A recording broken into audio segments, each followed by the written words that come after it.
말씀은 창세기 35장 1절부터 15절까지 말씀이에요. 우리 영상을 통해서 창세기 35장 1절부터 15절까지의 말씀을 함께 듣도록 하겠습니다. 제35장. 하나님이 야곱에게 이르시되 일어나 베델로 올라가서 거기 거주하며 네가 내 형 에서의 낯을 피하여 도망하던 때에 내게 나타났던 하나님께 거기서 제단을 쌓으라. 야곱이 이에 자기 집안 사람과 자기와 함께한 모든 자에게 이르되 너희 중에 있는 이방 신상들을 버리고 자신을 정결하게 하고 너희들의 의복을 바꾸어 입으라. 우리가 일어나 베델로 올라가자.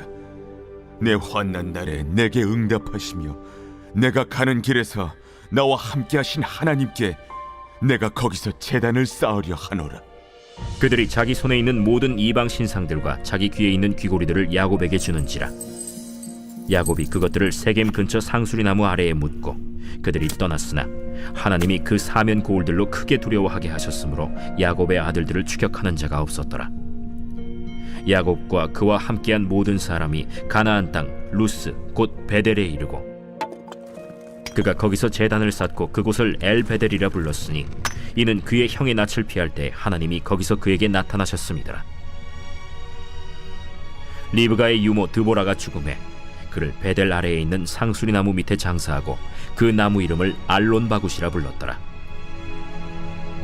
야곱이 바단 아람에서 돌아오매 하나님이 다시 야곱에게 나타나사 그에게 복을 주시고 하나님이 그에게 이르시되 내 이름이 야곱이지만은 내 이름을 다시는 야곱이라 부르지 않겠고 이스라엘이 내 이름이 되리라. 그가 그의 이름을 이스라엘이라 부르시고 나는 전능한 하나님이라. 생육하며 번성하라 한 백성과 백성들의 총회가 내게서 나오고 왕들이 내 허리에서 나오리라. 내가 아브라함과 이삭에게 준 땅을 내게 주고 내가 내 후손에게도 그 땅을 주리라. 하나님이 그와 말씀하시던 곳에서 그를 떠나 올라가시는지라. 야곱이 하나님이 자기와 말씀하시던 곳에 기둥 곧 돌기둥을 세우고 그 위에 전제물을 붓고 또 그 위에 기름을 붓고 하나님이 자기와 말씀하시던 곳의 이름을 베델이라 불렀더라. 인사하실 때 복받을 사람 됩시다 이렇게 인사하시겠습니다. 복받을 사람 됩시다. 복받을 사람 됩시다. 아멘. 복받을 그릇이 돼야 돼요. 오늘도 야곱을 통해서 우리가 어떻게 하면 복받을 그릇이 될 수 있을까? 야곱은 오늘 제목이 뭐죠? 야곱 베델로 올라간 사람. 베델로 올라갈 때 본문에 보니까 베델로 올라가니까 하나님이 복을 주세요. 9절 말씀에 제가 읽어보겠습니다. 야곱이 바단 아람에서 돌아오매 하나님이 다시 야곱에 나타나사 그에게 복을 주시고 복을 주시며 말씀하시죠. 네 이름이 야곱이었지만 이제는 이스라엘 될 것이다. 하나님이 그에게 이르시되 나는 전능한 하나님이라. 생육하며 번성하라. 한 백성과 백성들의 총회가 내게서 나오고 왕들이 내 허리에서 나옵니다. 민족 이스라엘 민족의 조상이 될 거라는 말씀이에요. 내가 아브라함과 이삭에게 준 땅을 내게 주고 내가 내 후손에게도 그 땅을 주리라. 복받을 그릇이 돼야 돼요. 야곱은 하나님과의 약속을 지킴으로 복받을 그릇이 되었습니다. 그러나 야곱이 처음부터 그런 사람은 아니었어요. 우리 하나님의 음성 본문으로 들어가면 야곱은 이삭과 리브가 사이에서 태어난 쌍둥이 중 둘째였죠. 그래서 야곱의 이름은 발 뒤꿈치를 잡는 자라는 뜻입니다. 왜 그래요? 이는 형 에서의 발 뒤꿈치를 잡고 나왔기 때문에 지어진 이름입니다. 그러니까 이 엄마의 태중에서 에서와 야곱은 서로 싸웠어요. 근데 하나님께서 말씀하시죠. 큰 자가 어린 자를 섬기게 될 것이다. 내 뱃속에 두 민족이 있다. 그런데 큰 자가 어린 자를 섬기게 될 것이다. 하나님의 약속을 받고 태어난 야곱인데 그랬음에도 불구하고 야곱은 하나님의 축복을 받기에는 조금 부적절한 인물로 여겨집니다. 왜 그래요? 잔머리의 명수였어요. 하나님의 뜻을 믿고 기다리면 되는데 그것을 수단과 방법을 가리지 않고 하나님의 축복을 받기 위해서 어떻게든, 그래서 야곱을 다른 이름으로 뭐라고 하냐면 투쟁하는 육신의 사람. 투쟁하는 육신의 사람. 제가 그랬어요. 옛날에 군대에 있을 때 후임병이 저한테, 제가 병장이었을 때인데 임병장님 인생이 뭐라고 생각하십니까? 그래서 제가 딱 한마디로 얘기했죠. 야 인마, 인생은 투쟁이야 인마. 열심히 싸워서 투쟁해서 뺏고 나가는 거야. 쟁취하는 거야. 이렇게 말했단 말이에요. 저도 투쟁하는 육신의 사람이란 말이에요. 모태신앙으로 태어났지만 야곱도 투쟁하는 육신의 사람이었어요. 그래서 내가 그 하나님의 축복을 받기 위해서 투쟁하는 육신의 사람으로 수단과 방법을 가리지 않고 뭘 해요? 밭죽 한 그릇에 형에게 장자권을 사오고 또 변장을 해서 형의 모습으로 변장을 해서 아버지에게 장자의 축복 기도를 받는단 말이에요. 팥죽 한 그릇으로 장자의 명분을 사고 형으로 가장하여 장자의 축복을 가로채는 사건은 계명에 위배되는 행위입니다. 야곱이 수많은 단점과 약점에도 불구하고 하나님의 축복을 받은 이유는 베델 때문입니다. 베델, 창세기 28장에 보면 나오죠. 그래서 이 사실남용이 분노해서 자신의 모든 이 축복 기도를 아버지께 다 받은 이 야곱을 내가 죽여버려야겠다 생각하고 결심을 해요. 근데 그 사실을 리브가가 알게 되고 두 아들이 다 눈물을 볼 수 없으니까 이 작은 아들을 저 외삼촌 바다나람으로 보내죠. 라반의 집으로 보낸단 말이에요. 근데 그때 야곱은 정말 내가 과연 이 고향으로 살아서 돌아올 수 있을까? 왜냐면 형이 날 죽이기로 결심을 했고 내가 먼 타국을 가는데 그때가 먼 나라고 그 광야를 거쳐가야 되기 때문에 도적도 많고 짐승도 많고 추위와 더위가 과연 내가 다시 고향 땅으로 돌아올 수 있을까? 잠 못 이루는 밤에 베델에서 하나님이 나타나시잖아요. 창세기 28장 13절 말씀입니다. 또 본즉 여호와께서 그 위에 서서 이르시되 나는 여호와니 너희 조부 아브라함의 하나님이요 이삭의 하나님이라. 그냥 들으세요. 뭐 찾을 거 없어요. 예, 들으세요. 내가 누워 있는 땅을 너와 네 자손에게 주리니 네 자손이 땅에 티끌같이 되어 내가 서쪽과 동쪽과 북쪽과 남쪽으로 퍼져나갈지며 땅의 모든 족속이 너와 네 자손으로 말미암아 복을 받으리라. 내가 너와 함께 있어 내가 어디로 가든지 너를 지키며 너를 이끌어 이 땅으로 돌아오게 할지라. 내가 너에게 허락한 것을 다 이루기까지 너를 떠나지 아니하리라. 이렇게 약속하시는 거예요. 너무 감동을 받는 거예요. 내가 지금 살지 죽을지 모르는데 내가 살아서 돌아올 뿐만 아니라 하나님이 이 모든 땅을 나에게 주실 것이다. 아브라함과 이삭에게 약속하신 그 약속이 나에게 성취될 것이다 말씀하시니까 너무 감격해서 거기서 서원을 해요. 하나님과 약속을 해야 돼요. 그 약속이 무엇입니까? 20절 말씀에 보면 야곱이 서원하여 이르되 하나님이 나와 함께 계셔서 내가 가는 이 길에서 나를 지키시고 먹을 떡과 입을 옷을 주시어 내가 평안히 아버지의 집으로 돌아가게 하시오면 첫 번째 여호와께서 나의 하나님이 되실 것이요. 이전에는 누가 내 마음의 왕이었어요? 내가 나의 왕이었어요. 내 자아가, 내 육신이, 내 이성 합리, 내가 왕이었어요. 내 감정이. 그런데 여호와께서 나의 하나님이 될 것이요.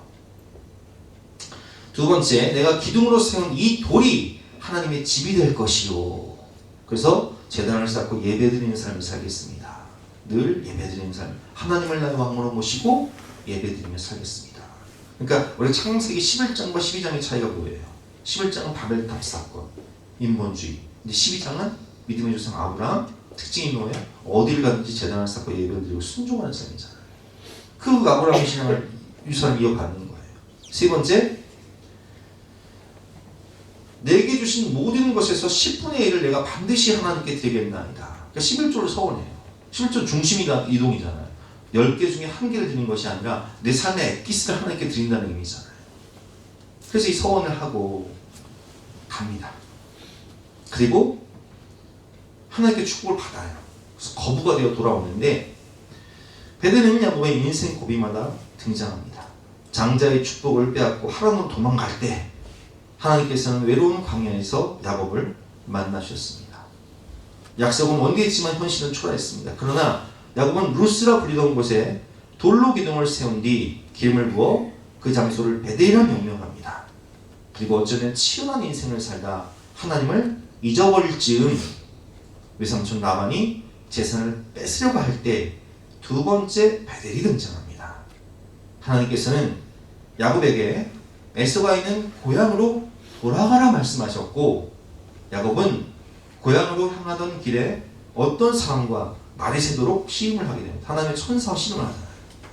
그래서 한도뼈가 부러진단 말이에요. 거기서 정체성이 바뀌어요. 야곱이 이스라엘 된단 말이에요. 축복을 주지 않으면 절대 보내지 않겠다며 야곱은 끈질긴 기도의 싸움을 했고 마침내 축복을 재확인했습니다. 야곱에게 베델은 하나님을 만나는 곳이었습니다. 평범한 돌무더기였던 루스는 하나님을 만나자 하나님의 집인 베델이 되었습니다. 그래서 동네마다 베델 교회가 많은 거예요. 이 뜻이 있기 때문에. 그리고 야곱이 베델에서 끈질기게 하나님을 붙잡자 축복을 받았습니다. 그럼에도 야곱은 하나님의 약속을 따라서 거부가 되어서 돌아와서 형에서 화해하게 되고, 하나님이 그 모든 약속을 지켰음에도 불구하고 야곱은 하나님과의 약속을 지키기 위해서 베델로 가지 않고 어디로 가요? 세겜 땅으로 간단 말이에요. 그래서 그 세겜에서 머물다가 디나가 치욕을 당하고 그 사실을 알게 된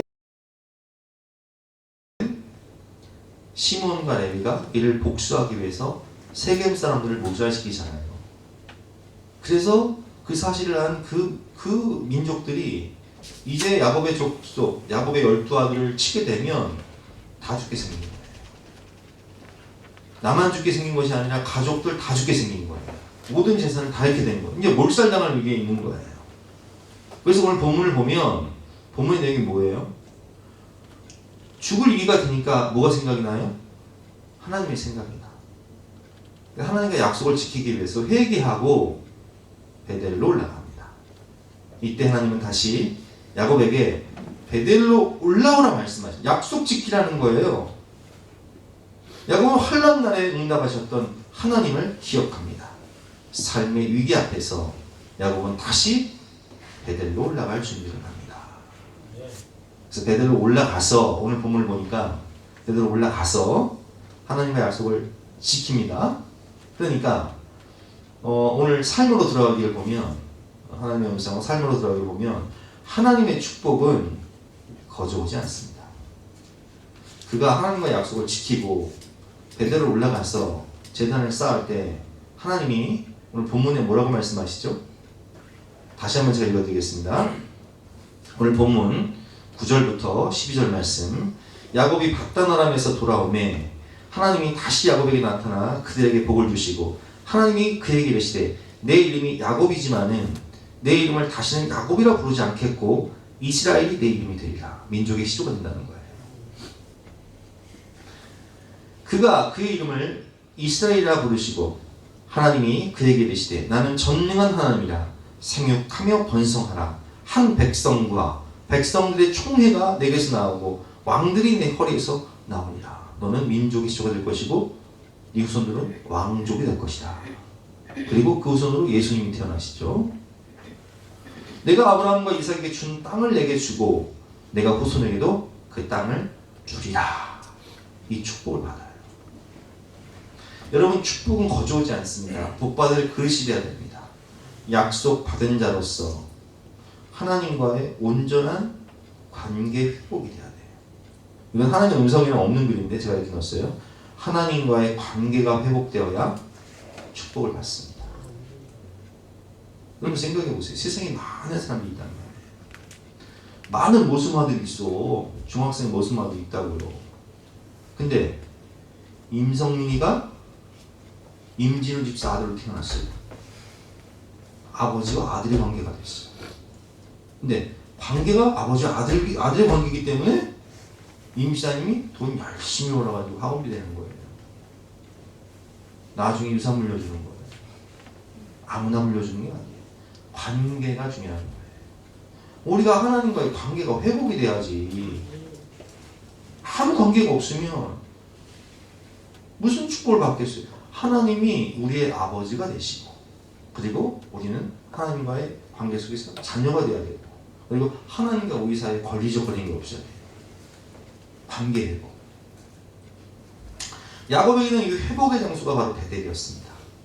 하나님이 나의 하나님이 되실 것이요, 내가 제단을 쌓고 이곳에 예배를 드릴 것이요, 그리고 내가 11조를 드리겠습니다. 이 약속을 했던 그 베델의 약속을 지키러 갈 때에 축복의 약속을 받게 되는 거죠. 성경은 베델로 올라가기 위해 너희 중에 있는 이방 신상을 버리고 자신을 정결하게 하고 너희들의 의복을 바꿔 입으라고 말합니다. 그래서 오늘 세 가지를 배울 텐데요. 첫 번째, 우리가 하나님과 관계 회복을 이루고 축복의 통로가 되기 위해서는 먼저 이방 신상을 버려야 됩니다. 이 이방 신상이라는 게 뭐냐? 하나님보다 앞에 두었던 것들, 하나님을 겸하여 섬기던 것들을 버려야 베델로 올라갈 수 있습니다. 자, 이건 이제 부부관계로 설명할 수 있어요. 부부관계. 자, 이걸 어떻게 설명하냐?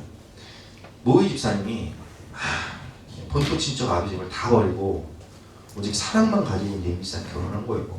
진짜.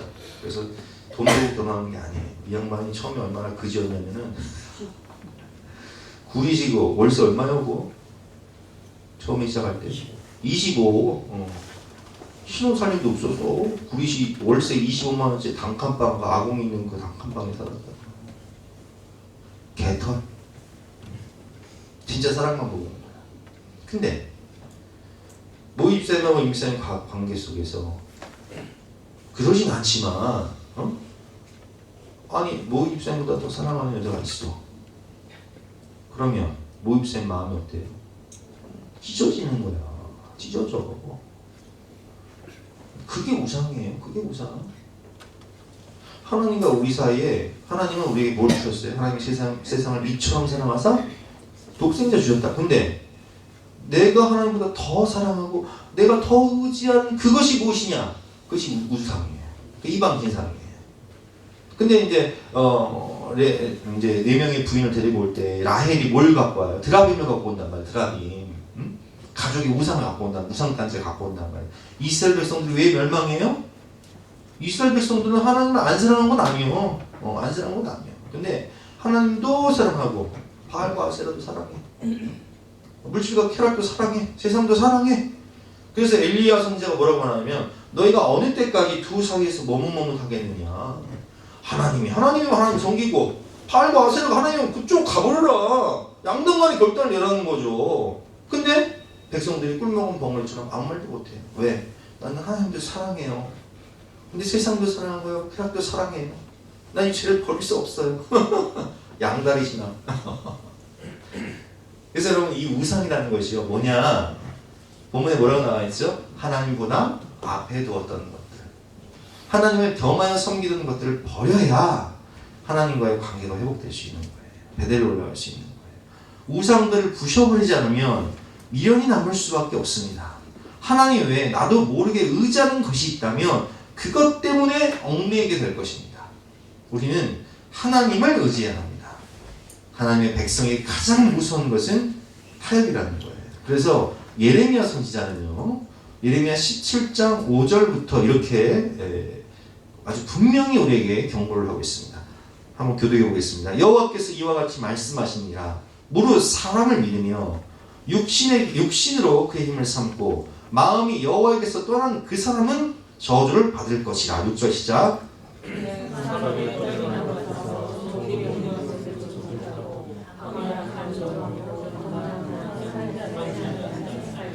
그래서 이스라엘 백성들이 멸망한 거예요. 하나님을 의지하지 않고 하나님 사랑하지 않고 세상 사랑하다가 사막 떨기나무 같아서 좋은 일이 오는 것을 보지 못하고 끌려가서 포로 생활하는 거예요. 광야, 간조한 곳, 건건한 땅, 사람이 살지 않는 땅에서 살리라. 고통당하는 거죠. 그러나 무릇 여호와를 의지하며 여호와를 의뢰하는 그 사람은 복을 받을 것이라. 어떤 복을 받는지 8절 말씀 보겠습니다. 시작. 그는 물가에 심어진 나무가 그 뿌리를 강변에 뻗치고 더위가 올지라도 두려워하지 아니하며 그 입이 청청하며 가문은 해도 걱정이 없고 결실이 그치지 아니함 같으니라. 아멘. 복 있는 사람, 복덩어리, 축복의 통로, 복받을 사람이 되는 거예요. 누가? 주님을 사랑하고 주님을 의지하는 사람들. 그래서 여러분, 사람은 절대로 믿음의 대상이 아니에요. 그냥 사랑의 대상. 그러니까 우리는 사람을 사랑해야 돼. 믿음의 대상이 아니라 사랑해야 돼. 내가 의지하던 것들이요, 내 발등을 찍어요. 주님을 가장, 우리가 아까 찬양했지만 주 예수보다도 귀한 것은 없네. 온 세상 날 버려도 주 예수 안 버려 끝까지 나를 돌아보시네. 첫 번째는 우상 신상을 버려라. 두 번째는 뭐라고 말씀하시죠? 두 번째, 다음으로는 자신을 정결하게 해야 합니다. 여기서 정결함이 왜 나오냐면은 하나님과 우리 사이의 관계에서 첫 번째 가로놓은 게 뭐였다고요? 우상이었어요. 근데 두 번째 뭐예요? 죄예요, 죄. 죄는 하여튼 부부 사이에도 죄가 들어가면 관계가 멀어지고, 부모 자식 관계에서도 죄가 틈타면은 나가서 엉뚱하게 하기 시작하면 관계가 멀어지고, 하나님과 우리 사이도 마찬가지예요. 그래서 하나님께서 이 베델에서 야곱에게 원하시는 게 뭐냐면 정결함을 요구하는 거예요. 회개해라, 깨끗하게 해라. 제가 그런 말씀을 복받을 그릇이 되기 위해서는, 제가 식당 봉사 비유하면서 말씀드렸잖아요. 복받을 그릇이 돼야 되는데 아무리 24시간 사고를 끓여가지고 정성스럽게 사고를 끓여가지고 주려고 했더니 이 개밥그릇을 갖고 와가지고, 더러운 개밥그릇을 갖고 와가지고 달라고 하면, 아니 내가 정성스럽게 끓인 그 사고를 어떻게 줄 수 있어요? 그렇잖아요. 깨끗한 그릇을 갖고 와야 줄 수 있는 거죠.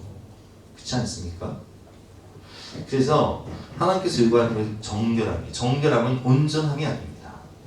하나님 앞에서 정결함이란 우리의 더러운 죄와 과장된 삶을 내려오는 것입니다. 나를 치장하고 있던 것들, 과장되게 포장했던 것들, 모든 삶의 가식들을 벗어버리는 것이 정결입니다. 있는 모습 그대로 나가서 회개하고 나오라는 거예요, 주님께서. 우리 중 누구도 하나님 앞에 정결한 자가 없으며, 동시에 우리 중 누구도 하나님 앞에 정결치 못할 자가 없습니다. 회개함으로 다 정결하게 된다는 얘기예요. 야곱은 자신을 치장하고 있던 것들을 세겜 근처 상수리나무 아래에 묻고 떠납니다. 다시는 출 수 없는 곳에 더러운 과거를 묻고 가는 것입니다. 이전 것은 지나가니 새 것이 되는 거예요. 투쟁하는 육신의 사람에서, 불순종하던 투쟁하던 육신에 내가 주인 되어서 인생은 투쟁하는 것이다 라고 살던 저 자신이 회개함으로 빈손 들고 앞에 가 십자가를 붙드는 거예요. 회개함으로 순종하는 성령의 사람으로 변화되는 거예요. 우리가 어찌 알고 어떻게 구원받을 수 있습니까? 어떻게 변화된 삶을 살 수 있을까요? 베드로는 우리에게 명확히 말씀하고 계십니다. 너희가 회개하여 각각 예수 그리스도 이름으로 세례를 받고 죄사함을 받으라. 그리하면 성령의 선물을 받게 될 것이다. 그래서 우리는 천천히 내가 하나님과 관계 속에서 더 의지했던 것들을 버리고, 하나님과 나 사이에 정말 걸림이 되는 죄, 사람들은 모르지만 나만 알고 있는 그 은밀한 죄악들을 항상 회개하며 정결한 마음 앞에 나갈 때, 하나님이 그 정결한 여러 그릇이, 성경에 보면 여러 그릇이, 뭐 금그릇도 있고 뭐 은그릇도 있고 여러 그릇이 있어도 하나님 어떤 그릇 쓰신다고요? 깨끗한 그릇 쓰신다고 하셨어요. 깨끗한 그릇이, 우리 옆에 계신 분들을 바라보면서 깨끗한 그릇이 됩시다. 복받을 그릇이 됩시다. 이렇게 깨끗한 그릇, 복받을 그릇이 됩시다. 아멘. 세 번째, 마지막으로는 의복을 바꿔야 됩니다. 오늘 본 말씀은 의복을 바꾸라. 의복을 바꾸라는 것은 신분을 바꾼다는 것입니다. 정체성을 바꿔라. 야곱이 이스라엘 되잖아요. 이름이 바뀐다는 것은 정체성이 바뀐다는 거예요. 정체성이 달라져야 됩니다. 주인이 달라져야 됩니다. 의복을 바꾸는 것은 신분을 바꾼다는 의미이며 하나님 나라에 속한 백성임을 드러내는 것입니다. 피상적인 내용만 바꾸는 것이 아니라 새 옷으로 갈아입고 내적 삶을 변화시켜야 된다는 거예요. 겉이 바뀌는 게 아니라 속이 바뀌는 거예요. 예수 그리스도를 옷 입는다는 것은 겉이 바뀌는 것이 아니라 속이 바뀐다는 거예요. 겉도 바뀌지만 속도 바뀐다는 거예요. 하나님을 향해 가면 온전히 새 신분으로 변해야 진실된 예배자가 될 수 있습니다. 야곱에서 이스라엘, 정체성이 변화. 예수 그리스도를 옷 입고 새로운 피조물로서의 삶을 의미하는 거죠. 고린도후서 5장 17절 말씀 시작. 그런즉 누구든지 그리스도 안에 있으면 새로운 피조물이라. 이전 것은 지나갔으니 보라 새 것이 되었도다. 갈라디아서 2장 20절 시작. 내가 그리스도와 함께 십자가에 못 박혔나니 그런즉 이제는 내가 사는 것이 아니요 오직 내 안에 그리스도께서 사시는 것이라. 이제 내가 육체 가운데 사는 것은 나를 사랑하사 나를 위하여 자기 자신을 버리신 하나님의 아들을 믿는 믿음 안에서 사는 것이라. 아멘. 여러분 오늘 묵상하면서 뭘 느끼셨어요? 저는 사실 이 야곱을 제가 성경 공부할 때도 말씀드렸지만 야곱 투쟁하는 육신의 사람, 발목 잡는 인생, 잔머리의 대가, 그런 인생을 살았던 저였죠. 그다음 제 인생 망가지고 베델 하나님께 서원을 하고 약속을 했지만 베델로 갔어요? 세겜으로 갔어요? 제가? 세겜으로 가자마자 살려만 주시면 내가 주의 종 되겠습니다. 그래서 내 베델로 안 가고 세겜 갔다고요. 근데 그래가지고 또 IMF 만나가지고 내가 또 박살 났잖아요. 근데 오늘 세 가지 비결이 딱 맞아요. 우상을 버려야 돼. 하나님보다 더 의지하고 하나님보다 더 사랑하고 내가 주인 되었던 그 우상. 그리고 두 번째, 죄를 버려야 돼. 죄와 탐욕을 버리고 발목 잡는 인생, 잔머리로 사는 인생이 아니라 하나님을 의지하고 하나님을 사랑하며 복받을 것이 되어서 시냇가에 심은 나무처럼 의복을 갈아입고 야곱에서 이스라엘로 변화될 때 하나님이 하늘에서 보시고 우리가 복받을 그릇만 되면 그냥 주시는 거예요. 내가 그렇게 애쓰고 막 발버둥치지 않아도 깨끗한 그릇이 되면, 하나님 쓰시는 그릇이 되면 그냥 주시는 게 은혜라고 그랬잖아요, 제가. 그래서 우리는 은혜로 살아야 된다고. 제가 인생을 살아보니까 그렇더라고요. 전 그때 제가 줄여서 말씀드렸지만 진짜 입에 담내 나도록 열심히 살았다고 했잖아요. 근데 나침판을 보지 못하고 시계만 보고 살았던 거예요. 주인이 나 자신이었던 거예요. 그래서 깨지고 박살났어요. 하나님의 말씀 읽고 기도하면서 깨닫게 된 것이, 우상을 버리고 정결한 마음으로 회개하고 의복을 받고 있고 예수 그리스도를 옷 입고 주님과의 관계만 회복되면, 아니 아들이 성민이가 아버지 유산 받는데 이유가 있어? 아들이니까 받는 거지. 그잖아요. 이유가 있어? 아들 태어났으니까 그냥 학원비도 내주고 용돈 내주고 가지도 않는 놈의 학원 그거 계속 보내주고 해. 그런 거 아니요 그거. 아들이기 때문에 하나님과의 관계가 회복돼야 돼. 내가 하나님의 자녀가 되고 하나님의 사랑받는 자, 못 받을 그릇이 되어야 하는 것입니다. 하나님의 뜻을 알기 위해 끈질기는 약복강가에 기도의 씨름을 해본 적이 있다면 생각해 보시기 바랍니다. 베델로 올라가기 위해서 내가 내려놔야 할 것이 무엇입니까? 내가 내려놔야 할 우상, 하나님보다 더 의지하고 사랑하는 우상은 무엇인가? 내가 내려놔야 할 죄는 무엇인가? 아무쪼록 모든 죄를 회개하고 예수 그리스도를 옷 입고 정말 하나님의 사랑과 축복을 다 받는 저와 여러분 되시길 주님의 이름으로 축원합니다. 우리 함께 찬송가 289장 힘차게 박수 치면서 찬양하신 뒤에 각자 기도할 시간 갖도록 하겠습니다.